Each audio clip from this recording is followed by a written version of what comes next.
नमस्कार। लक्ष्मण धारा education platform में आप सभी का स्वागत है। अपन राजस्थान अध्ययन की सीरीज़ में कक्षा 8 के पहले अध्याय की बात कर चुके और आज अपन राजस्थान अध्ययन क्लास 8 के दूसरे अध्याय 1857 का स्वतंत्रता संग्राम एवं राजस्थान की स्थिति के बारे में बातचीत करने वाले हैं। तो चलिए सीधा अपन फ़ाइल पे चल लेते हैं। ओके। हुँ। तो पहले अध्याय के संदर्भ में अपन सारी बातचीत कंप्लीट कर चुके और पहले अध्याय का लिंक जो है वो आपको लक्ष्मण धारा एजुकेशन प्लेटफॉर्म के प्लेलिस्ट में जाकर आप देखोगे तब आपको मिल जाएगा। ठीक है। तो अध्याय 2 है और 1857 का स्वतंत्रता संग्राम एवं राजस्थान ये आपका अध्याय का नाम है। तो चलिए शुरू करते हैं। पहले तो अपन इसके अंदर महत्वपूर्ण जो तथ्य हैं वो सारी बातचीत करेंगे और उसके बाद में अपन ने जीके के क्वेश्चन डाले उनके संदर्भ में बातचीत करने वाले हैं। देखो 1818 ईस्वी तक राजस्थान के विभिन्न राज्यों ने अंग्रेजों से संधियां कर ली थी। पहले अध्याय में अपन ने देखा था कि जैसे मराठों से संघर्ष हुआ था ना, मराठों से संघर्ष होने के बाद में राजस्थान की जो राजाओं की आर्थिक स्थिति और जो आंतरिक स्थिति थी राजनीतिक स्वरूप की दृष्टि से वो काफ़ी खराब हो गई थी। ठीक है ना। तो यहाँ अपन बात कर रहे हैं 1817 और 18 दो दो डेट हैं भाई। 17-18 में अंग्रेज राजस्थान में आ गए थे और वो अपना राजस्थान के राज्यों के साथ में स्थापित करके अ, स्थापित करके मतलब अपना क्षेत्रीय विस्तार करना चाहती थी। ठीक है ना। तो वो डेट आपको पीछे वाले अध्याय में आपने अच्छे से देखी होगी और उससे आगे अपन देख रहे हैं अभी। ठीक है ना। तो 1818 ईस्वी तक राजस्थान के विभिन्न राज्यों ने अंग्रेजों से संधियां कर ली थी। ठीक है। और जिसमें ये निश्चित किया गया कि राज्यों के आपसी विवादों का निपटारा अंग्रेज कंपनी सरकार ही करेगी। ठीक है। और परंतु अंग्रेज कंपनी ने राज्यों के आंतरिक मामलों में हस्तक्षेप किसानों एवं जनसाधारण के हितों पर कुठारघात करके राजस्थान में कंपनी के विरुद्ध असंतोष की भावना प्रचार किया। अब देखो अब लफड़ा ये हुआ था कि 1818 में भाई अंग्रेजों ने यहाँ के जितने भी शासक थे उनके साथ में संधियां कर ली। अब क्यों की? क्योंकि बेचारे वो भी अ, बेचारे क्योंकि वो भी है ना राजपूत शासकों के साथ में मतलब संबंध स्थापित कर मतलब जो राजपूत थे ये वो मराठों से डरे हुए थे। मराठों ने क्योंकि मराठों ने वहाँ पहले ही आक्रमण कर लिया था और मराठों की वजह से क्या हुआ था कि वहाँ की शक्ति है वो पूरी तरीके से नष्ट हो चुकी थी। तो वो सही तरीके से काम कर नहीं सकते थे। इसीलिए उन्होंने क्या किया कि यहाँ भाई भारत के अंदर अंग्रेज़ों का शासन था। तो अंग्रेज़ों का शासन होने की वजह से राजस्थान में अंग्रेज़ों को लगा कि भई कहीं न कहीं वो राजस्थान के अंदर अपने राजनीतिक प्रभुत्व संपन्न को बढ़ाए और राजनीतिक क्षेत्र को यहाँ पे बढ़ावा दे, तो वो यहाँ पे आ गए थे। परंतु अंग्रेज़ कंपनी जो है वो राज्यों के आंतरिक मामलों में हस्तक्षेप करनी। अब वो यहाँ पे आ तो गए थे, लेकिन लफड़ा ये हुआ था कि वो यहाँ पे आंतरिक मामलों में हस्तक्षेप करने लगे। ठीक है? और किसानों एवं जनसाधारण के हितों पर कुठारघात करके अब किसानों एवं जनसाधारण के हित जो थे उनके ऊपर कुठाराघात किया और कंपनी के विरुद्ध असंतोष की भावना का प्रचार हो गया। तो किस तरीके से उन्होंने यहाँ पे शासन स्थापित कर लिया और यहाँ पे मतलब वो यहाँ जो राजस्थान की स्थानीय जनता थी उसके संदर्भ में मतलब एक तरीके से कहें तो मतलब असंतोष की भावना उसके अंदर आ गई थी। अब अपन शुरू करते हैं राजस्थान में 1857 की क्रांति के कारण। इसके कारण 1857 की क्रांति के कारण। ओके। हुँ। तो सबसे पहला कारण है कंपनी का राज्यों के आंतरिक शासन में हस्तक्षेप। अब जो कंपनी थी उसका राज्यों के आंतरिक शासन में हस्तक्षेप। पहला क्या है? कंपनी का राज्य के आंतरिक शासन में हस्तक्षेप। संधि पत्र की शर्तों की अनदेखी करते हुए अंग्रेज राज्यों के आंतरिक प्रशासन में हस्तक्षेप करने लगे। जैसे 1839 ईस्वी में जोधपुर के किले पर अधिकार, मांगरोल के युद्ध में कोटा एवं महाराव के विरुद्ध दीवान जालिम सिंह की मदद और मेवाड़ प्रशासन में बार बार हस्तक्षेप आदि अंग्रेजों ने राजाओं की प्रभु सत्ता समाप्त कर उन्हें अपनी कृपा दृष्टि पर निर्भर बना दिया। देखो पहली चीज इंपॉर्टेंट ध्यान क्या रखनी है, संधि पत्र की शर्तों की अनदेखी। अब जो संधियां हुई थी राजस्थान के राजाओं और अंग्रेजों के मध्य उसका क्या किया? अनदेखा किया। संधि पत्र की शर्तों को अनदेखा करते हुए राज्यों के आंतरिक प्रशासन में हस्तक्षेप करने लगे। क्या करने लगे? आंतरिक प्रशासन में हस्तक्षेप करने लगे और 1839 ईस्वी में जोधपुर के किले पर अधिकार और 1839 ईस्वी में जोधपुर के किले पर अधिकार कर लिया। मांगरोल के युद्ध में कोटा महाराव, अब जो मांगरोल का जो युद्ध हुआ था कोटा महाराव के विरुद्ध दीवान जालम सिंह की मदद इन्होंने की थी और मेवाड़ में ये बार बार हस्तक्षेप करने लगे और अंग्रेज़ों ने राजाओं की यहाँ पे प्रभु सत्ता थी वो समाप्त करती थी और उनको इतना मतलब उनकी आर्थिक स्थिति से उन्हें इतना दखल कर दिया था कि उनकी जो कृपा दृष्टि थी वो अंग्रेज़ों पर ही निर्भर थी। अंग्रेज़ थोड़ा बहुत उनको कुछ कहे या कुछ आर्थिक छूट दे तो वो जी पाते थे। तो वही चीज़ थी। उसके बाद में था राज्यों में उत्तराधिकार के प्रश्न पर असंतोष। राज्यों में उत्तराधिकार के प्रश्न पर असंतोष। निसंतान राजाओं के द्वारा गोद लेने संबंधित मामलों में कंपनी ने अपना निर्णय देसी रियासतों पर लादने की कोशिश की। देखो, निसंतान राजाओं द्वारा गोद लेने संबंधित मामलों में कंपनी ने अपना निर्णय देसी रियासतों पर लादने की कोशिश की। देखो, ये जो जिन राजाओं के संतान नहीं थी उन राजाओं को क्या हुआ कि गोद लेने संबंधी जो मामले थे वो कंपनी निर्णय देसी रियासतों पर लादने की कोशिश की। तो आप इसके अंदर एक चीज़ देखेंगे, गोद निषेध नीति, लॉर्ड डलहौजी की गोद निषेध नीति पढ़ेंगे। उसके अंदर ये था कि जिस राजा के अगर संतान नहीं है तो वो रियासत है वो अंग्रेज़ों के अंदर चली जाएगी या फिर अंग्रेज़ उसको हड़प लेते थे, ठीक है। जिसमें 1826 में अलवर राज्य में हस्तक्षेप कर अलवर राज्य को 2 हिस्सों में बांट दिया गया, ठीक है। फिर 1826 में भरतपुर के लोहागढ़ को नष्ट कर क्या कर दिया गया, पॉलिटिकल एजेंट के अधीन काउंसलिंग की नियुक्ति कर दी गई। और 1844 ईस्वी में बांसवाड़ा महारावल लक्ष्मण सिंह, देखो यहाँ 1844 के अंदर बांसवाड़ा का महारावल था लक्ष्मण सिंह की नाबालिग का होने मतलब नाबालिग ही होने के कारण, यानी वो उनकी उम्र छोटी थी, इस कारण अंग्रेजों ने उसको यहाँ पे अपने नियंत्रण में ले लिया। आदि हस्तक्षेप थे जो कंपनी सरकार के विरुद्ध राजाओं में असंतोष की भावना बलवत्ती हो गई। तो अपन 1857 की क्रांति के कारण पढ़ रहे हैं। तो पहला कारण तो आपने देखा कंपनी का राज्यों के आंतरिक शासन में हस्तक्षेप करना। दूसरा बड़ा जो कारण है वो है राज्यों में उत्तराधिकार के प्रश्न पर असंतोष, ठीक है ना। निसंतान राजाओं द्वारा गोद लेने संबंधित मामलों की कंपनी अपना निर्णय देसी रियासतों पर ला देने की कोशिश की, जिसमें 1826 में अलवर राज्य में हस्तक्षेप हो गया था। फिर 1826 में ये भरतपुर लोहागढ़ में भी पॉलिटिकल एजेंट के अधीन काउंसलिंग नियुक्ति हुई थी। तो ये भी एक तरीके से उत्तराधिकार का असंतोष वाला मामला हो गया। और जो 1844 वाली बात है कि बांसवाड़ा महारावल लक्ष्मण सिंह थे, तो उनकी छोटी उम्र होने के कारण वो रियासत भी अंग्रेजों के द्वारा हड़प ली गई, ठीक है। और ये जो मांगरोल का युद्ध है ये किस तरीके से है, तो देखो जो मांगरोल का युद्ध है वो 1821 में लड़े गए मांगरोल के युद्ध में कोटा नरेश महारावल किशोर सिंह और जालिम सिंह से परास्त होकर नाथ द्वारा चला गया, ठीक है ना। महारावल किशोर सिंह जो है वो जालिम सिंह से परास्त होकर नाथ द्वारा चले गए थे और इस युद्ध में अंग्रेजों ने जालिम सिंह का साथ दिया, जो अपन यहाँ पे चीज देख चुके थे, ठीक है। आगे नेक्स्ट देखो, सामान्य जनता की भावना। राजस्थान में सामान्य जनता की भावना अंग्रेजों के विरुद्ध चरम पर थी। अंग्रेजों की अपनी धर्म प्रचार नीति, सामाजिक सुधार एवं आर्थिक नीतियों को यहाँ की जनता ने अपने धर्म व जीवन में अंग्रेजों द्वारा हस्तक्षेप की संज्ञा दी।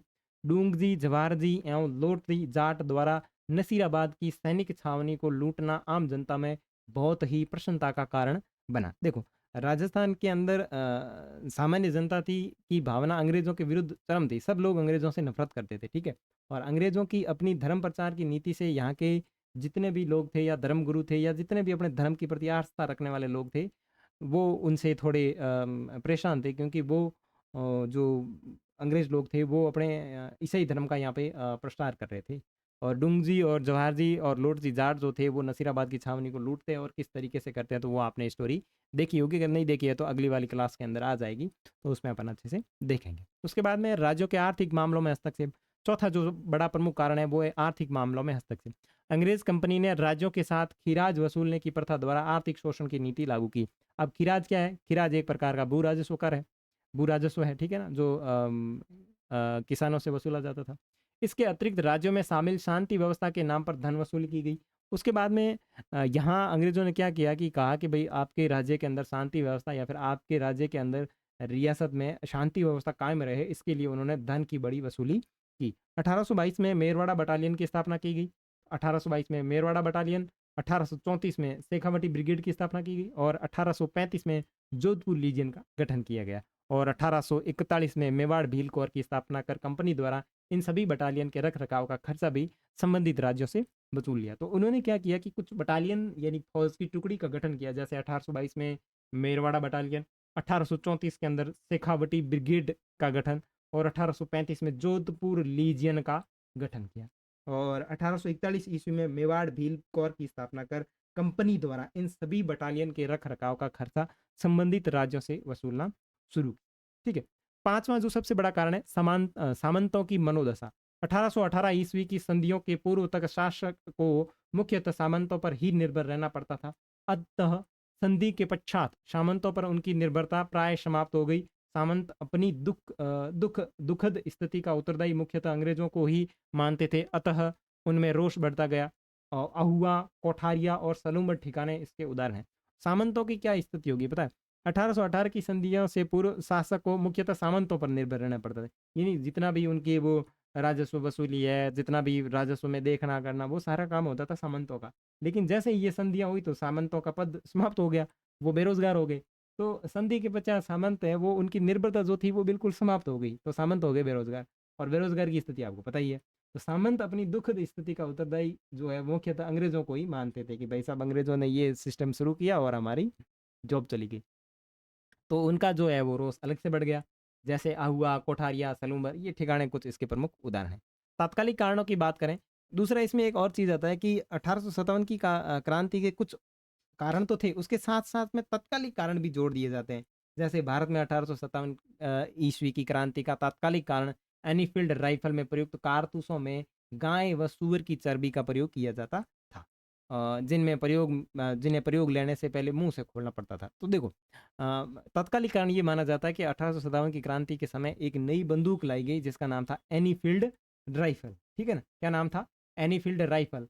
कारतूस एनीफील्ड राइफल थी जो इस तरीके से होती थी, जो आपको चित्र में दिख रही है। इसके अंदर कारतूस लगाया जाता था, यानी ये इस तरीके से गोली टाइप बना हुआ होता था। उसके ऊपर गाय व सूअर की चर्बी लगी होती थी और उसको लगाने से पहले मुंह से खोलना होता था। तो आपको पता है जो गाय है वो हिंदू धर्म की पवित्र है, और सूअर जो है वो आपके मुस्लिम धर्म के लोग होते हैं, वो इसको मुंह में नहीं लगाते हैं।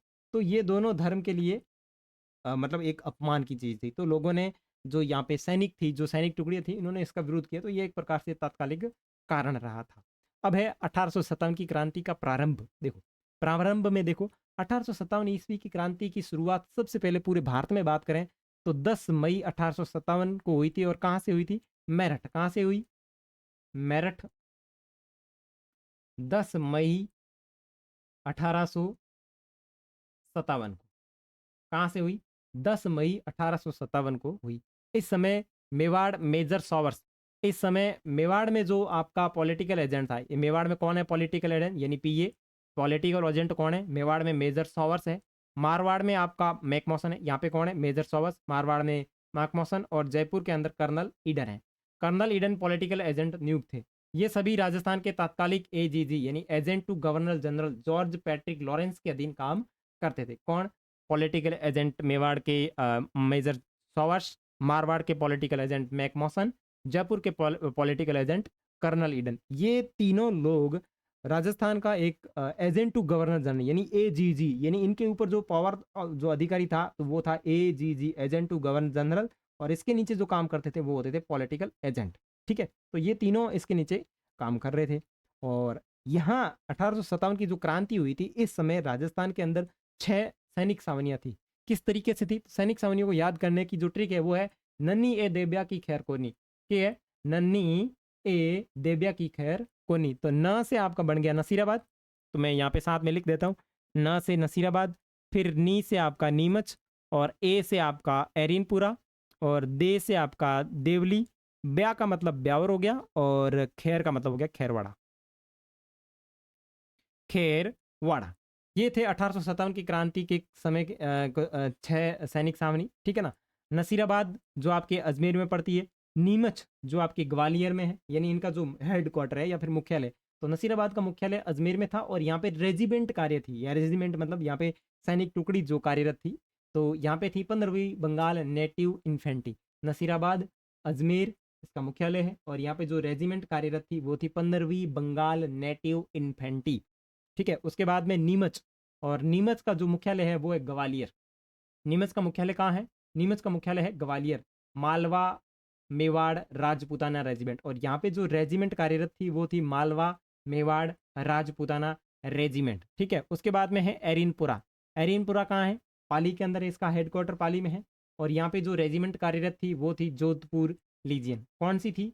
जोधपुर लीजियन। उसके बाद में देवली, देवली कहाँ है? देवली आपके हेडक्वार्टर टोंक के अंदर है, और यहाँ पे जो रेजिमेंट कार्यरत थी वो थी कोटा कंटीजेंट, ठीक है ना, कोटा कंटीजेंट यहाँ पे रेजिमेंट कार्यरत थी।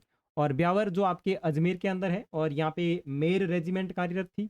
और खेरवाड़ा जो आपके उदयपुर के अंदर पड़ता है, यहाँ पे भील रेजिमेंट कार्यरत थी। तो ननी ये देव्या की खैरकोनी, इससे आप छावनियाँ याद रख सकते हैं। और साथ में आप अजमेर, ग्वालियर, पाली, टोंक, अजमेर, और फिर वापस आपका ये उदयपुर, ये चीज़ें आप इनके हेडक्वार्टर से संबंधित ध्यान रख सकते हैं। और 15वीं बंगाल नेटिव इन्फेंट्री आपके नसीराबाद में, मालवा मेवाड़ राजपुताना रेजिमेंट ये आपके नीमच में, एरिनपुरा में आपकी जोधपुर लीजियन, देवली टोंक के अंदर कोटा कंटीजेंट, ब्यावर में मेर रेजिमेंट, और खेरवाड़ा में भील रेजिमेंट कार्यरत थी। और ये सारी जानकारी आप लक्ष्मण धारा एजुकेशन प्लेटफॉर्म पे देख रहे हैं। अगर जानकारी अच्छी लगे तो इसको लाइक एंड शेयर, साथ ही साथ सब्सक्राइब, और फ्रेंड्स को इसके बारे में ज़रूर बताएं कि यहाँ अच्छी तरीके से आपको नोट्स एंड कंटेंट मिल रहा है। ठीक है, तो चलिए आगे देखते हैं।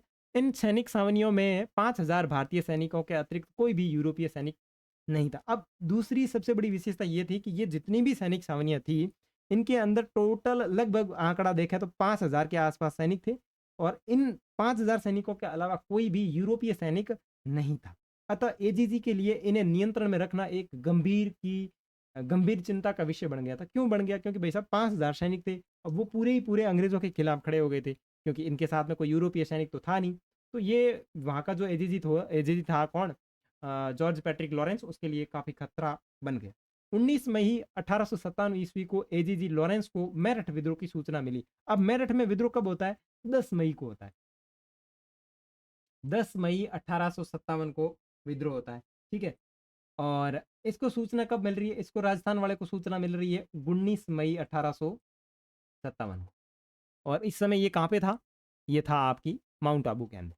और उसने सभी राजाओं को निर्देशित किया कि राज्य में शांति व्यवस्था बनाए रखें तथा सख्ती से विद्रोह का दमन करें। और इसने यहाँ से फटाफट व्हाट्सअप मैसेज किया सबको, ग्रुप बनाए हुए थे भाई, ये नीमच की तरफ, खेरवाड़ा की तरफ, ब्यावर की तरफ, इसके नीचे जो पॉलिटिकल एजेंट थे, इन सबको मैसेज किया, भाई साहब विद्रोह हो चुका है और सभी को अलर्ट लेना है। रेड जोन में कौन है, येलो जेल क्या बोलते हैं, येलो जोन में कौन है। इस तरीके से उन्होंने एक ग्रुप बना करके मतलब पूरी शांति व्यवस्था बनाए रखने के लिए सभी राजाओं से अपील की थी। ठीक है, नेक्स्ट अब विद्रोह शुरू हो जाते हैं। तो राजस्थान में सबसे पहले शुरू होता है विद्रोह नसीराबाद में। अपन देख रहे हैं नसीराबाद में विद्रोह। तो नसीराबाद में सबसे पहले विद्रोह प्रारंभ होता है 28 मई 1857 को। नसीराबाद छावनी में सैनिकों ने विद्रोह कर दिया। कब? 28 मई 1857। तो देखो डेट क्या याद रखनी है, 10 मई हुआ था मेरठ में, 19 मई को उसको पता चला, और 28 मई को राजस्थान में विद्रोह हो रहा है। तो ये डेट अभी क्रमानुसार ध्यान रखें, ठीक है ना। और इन भारतीय सैनिकों ने तोपखाने के सैनिकों को अपनी तरफ मिलाकर तोप पर अधिकार कर लिया, और विद्रोही सैनिकों ने छावनी को लूटा, खूब लूटा, और मेजर स्पोटिस वुड एवं न्यूबरी की हत्या कर दी। और यहाँ पे दो अंग्रेज अधिकारी थे, मेजर स्पोटिस वुड एवं अन्य एक अधिकारी था जिसका नाम था न्यूबरी। इनकी हत्या कर दी, और ये सैनिक है दिल्ली की तरफ रवाना हो गए। ये तो थी नसीराबाद की स्टोरी। अब है नीमच की। नीमच में क्या हुआ? तो 3 जून 1800, अब मई के बाद में 3 जून की डेट आती है, ठीक है ना।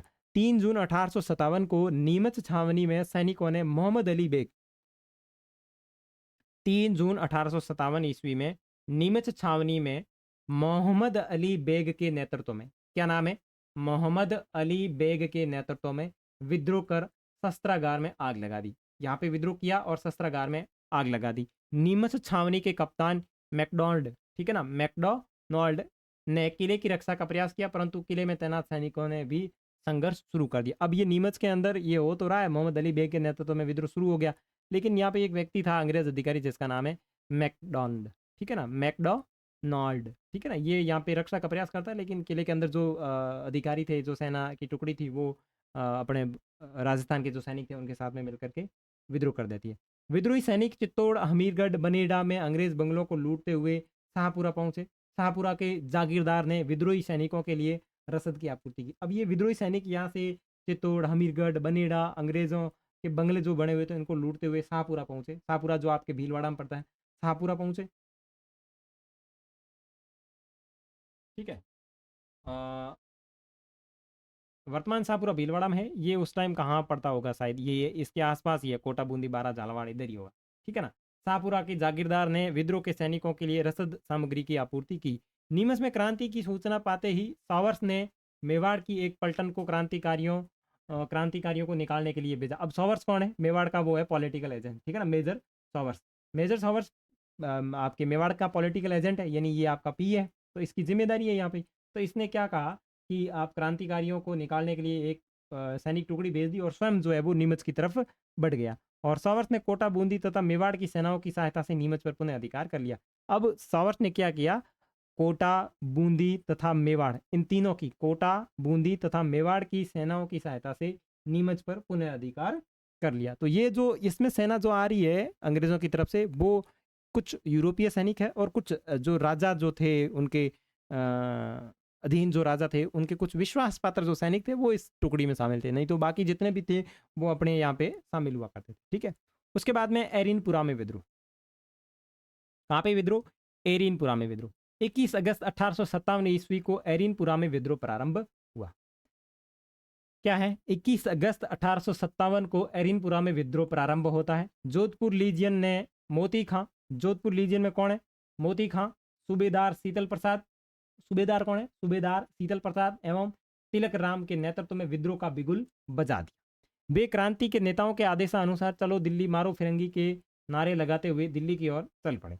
अब वे जो थे जोधपुर लीजियन के कौन? मोती खां, सूबेदार शीतल प्रसाद और तिलक राम, ये यहाँ पे क्रांति की शुरुआत कर देते हैं। और अहुआ के ठाकुर कुशाल सिंह, अहुआ के कौन है?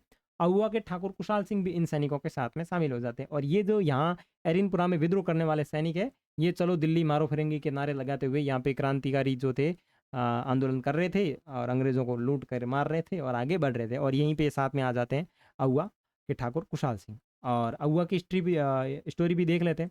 तो अहुआ में विद्रोह, अहुआ में क्रांति का नेतृत्व ठाकुर कुशाल सिंह चंपावत के द्वारा किया गया। अब ये जो अहुआ है ये आपके पाली के आसपास ही पड़ता है और यहाँ पे विद्रोह का नेतृत्व कौन कर रहा है? ठाकुर कुशाल सिंह चंपावत। अहुआ, आसोप, अलनियावास, लांबिया, गुल्लर, रुडावास परगणों के सैनिकों ने 8 सितंबर 1857 8 सितंबर 1857 को बिठोड़ा, कौन सी जगह? बिठोड़ा पाली में कैप्टन हीथकोट व जोधपुर महाराजा तख्त सिंह की संयुक्त सेना को पराजित किया। अब अहुआ के टीम के अंदर जितने भी सैनिक थे उन सब कौन कौन? बिठोड़ा नामक एक स्थान है, बिठोड़ा नामक स्थान पे एक युद्ध होता है जिसका नाम है चेलावास का युद्ध। बिठोड़ा पाली में पड़ता है और यहाँ पे सेना किसकी आ रही है? अंग्रेजों की तरफ से कैप्टन हीथकोट है और जोधपुर का महाराजा तख्त सिंह है, वो संयुक्त सेना लेकर के आते हैं ये दोनों। और इन दोनों के बीच में 18 सितंबर 1857 को क्रांतिकारियों तथा जोधपुर के पॉलिटिकल एजेंट मैक मौसन के बीच चेलावास का युद्ध हुआ। और यहाँ पे क्या होता है? चेलावास का युद्ध होता है और इस युद्ध में मैक मौसन का सिर काट लिया जाता है। और इस युद्ध के अंदर होता यह है कि मैक मौसन का सिर काट करके अहुआ के किले के दरवाजे पर लटका दिया जाता है।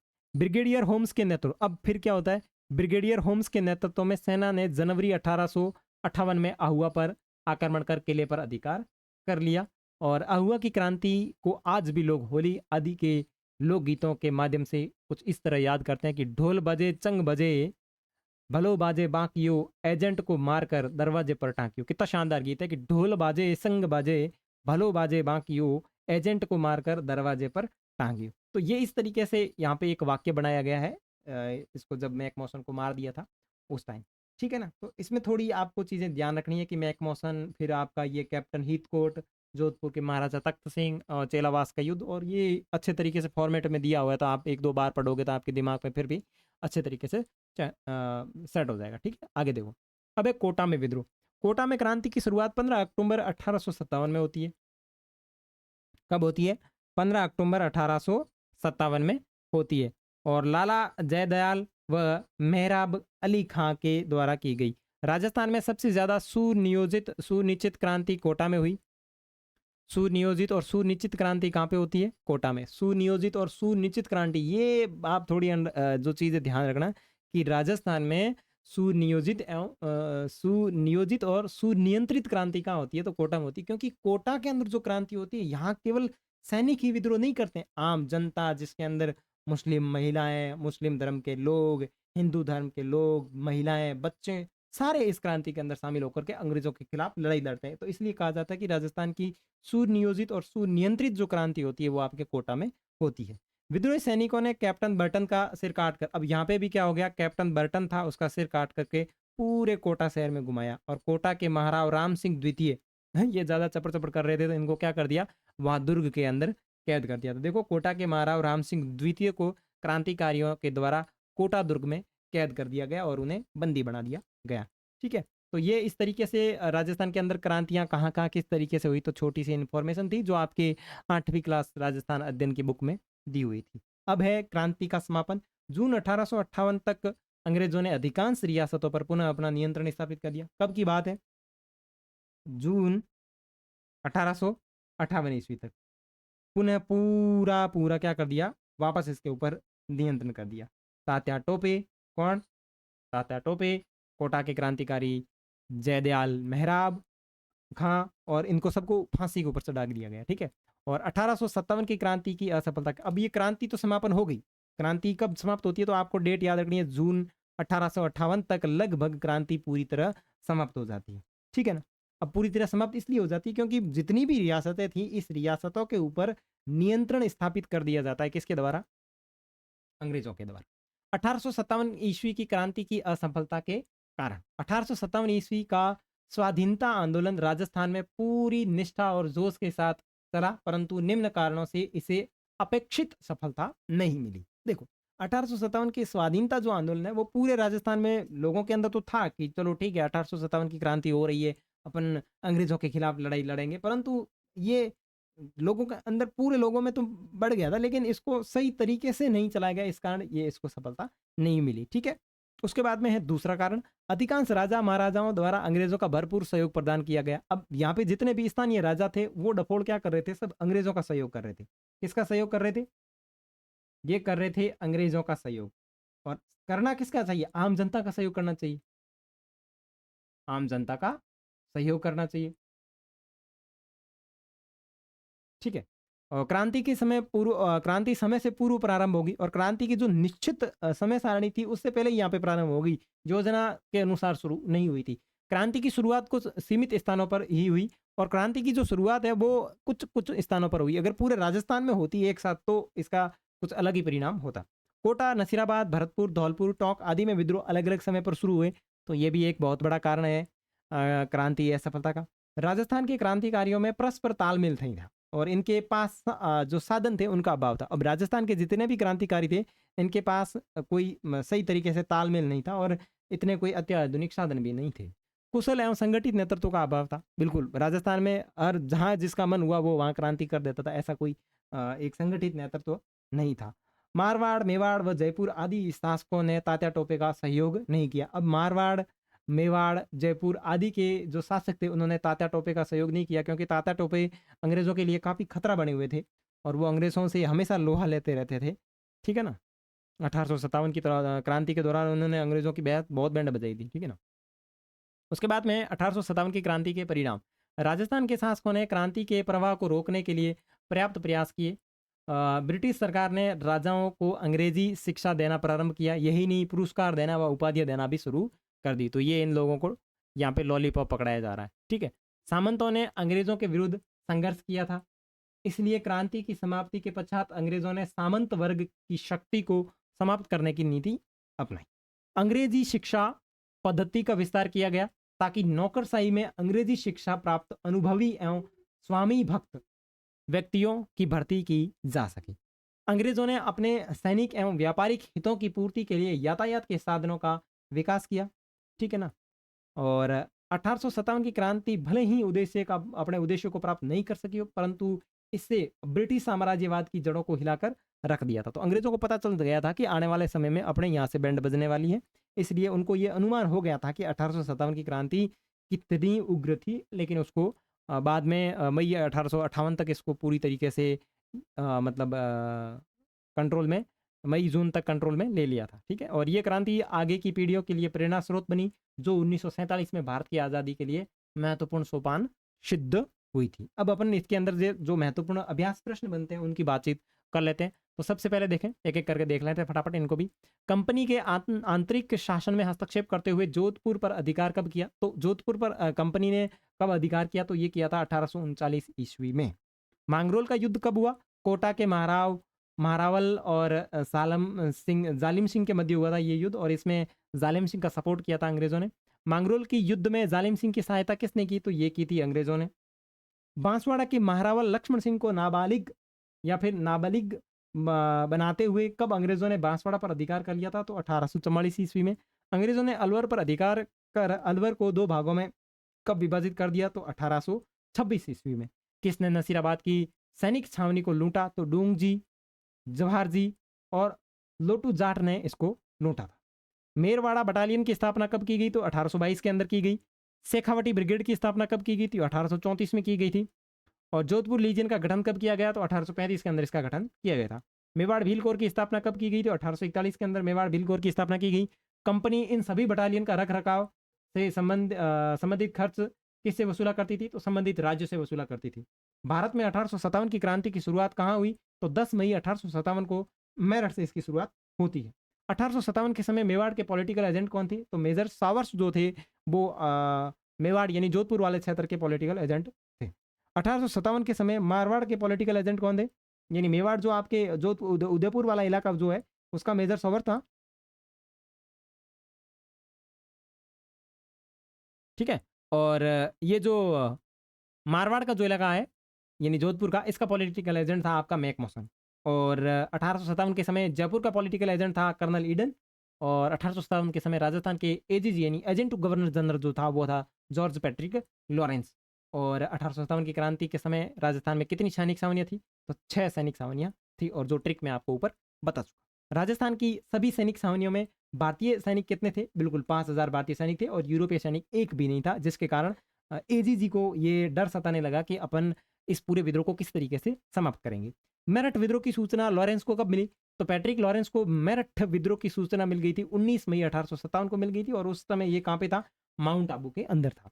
नसीराबाद छावनी ने विद्रोह कब किया? तो ये 28 मई 1857 को किया था। नसीराबाद में किन अंग्रेज अधिकारियों की हत्या कर दी गई? तो मेजर स्कॉटिश वुड और न्यूबरी की हत्या कर दी गई। और नीमच में विद्रोह कब हुआ? तो 3 जून 1857 में मोहम्मद अली बेग के नेतृत्व में ये विद्रोह हुआ। और नीमच छावनी का कप्तान कौन था? मैकडोनाल्ड। मैकडोनाल्ड जो था यहाँ नीमच छावनी का कप्तान था। किसकी सहायता से मेजर सावर्स ने नीमच पर पूर्ण अधिकार प्राप्त कर लिया? तो कोटा, बूंदी और मेवाड़ की संयुक्त सेना लेकर आया था। यही कोटा, बूंदी और मेवाड़ की सेना लेकर यहाँ पे आया था, और यह वापस इन्हें अधिकार कर लिया था। एरिनपुरा विद्रोह कब हुआ? तो एरिनपुरा विद्रोह हुआ था 21 अगस्त को। 21 अगस्त 1857 को विद्रोह हुआ था। जोधपुर लीजियन में विद्रोह का आगाज किसके नेतृत्व में शुरू हुआ? जोधपुर लीजियन में विद्रोह का आगाज किसके नेतृत्व में शुरू हुआ? मोती खां, सूबेदार शीतल प्रसाद और तिलक राम के नेतृत्व में शुरू हुआ। बिठोड़ा पाली का युद्ध कब हुआ? 8 सितंबर 1857। कब होता है? 8 सितंबर 1857 को कैप्टन हीथकोट व जोधपुर महाराजा तख्त सिंह की संयुक्त सेना और ठाकुर कुशाल सिंह के मध्य ये बिठोड़ा का पाली का युद्ध होता है। और चेलावास का युद्ध कब होता है? तो ये होता है 18 सितंबर 1857 को जोधपुर के पॉलिटिकल एजेंट मैक मौसन और ठाकुर कुशाल सिंह की सेना के मध्य होता है। अब देखो दोनों चीजें, बिठोड़ा पाली का युद्ध तो 8 सितंबर 1857 कैप्टन हीथकोट व जोधपुर महाराजा तख्त सिंह की संयुक्त सेना और ठाकुर कुशाल सिंह के मध्य होता है। चेलावास का युद्ध होता है 18 सितंबर 1857 को जोधपुर के पॉलिटिकल एजेंट मैक मौसन और ठाकुर कुशाल सिंह के मध्य होता है। किस अंग्रेज अधिकारियों का सिर काटकर आहुआ के किले के दरवाजे पर लटका दिया था? तो मैक मौसन। किसका है? मैक मौसन। ठीक है। किसके नेतृत्व में आक्रमण कर जनवरी 1858 को आहुआ के किले पर अधिकार किया गया? तो ब्रिगेडियर होम्स के नेतृत्व में। ठीक है। ढोल बाजे, चंग बाजे, भलो बाजे बाकियो, एजेंट मारकर दरवाजे पर टांगियो, इस गीत को किसकी सरकार टांगने की बात कही गई है? तो मैक मौसन के सर के टांगने की बात कही गई है। कोटा में विद्रोह कब हुआ? तो 15 अक्टूबर 1857 में कोटा में विद्रोह हुआ था। और कोटा में विद्रोह का नेतृत्व किसके द्वारा किया गया? तो जयदयाल और मेहराब खां के नेतृत्व में किया गया।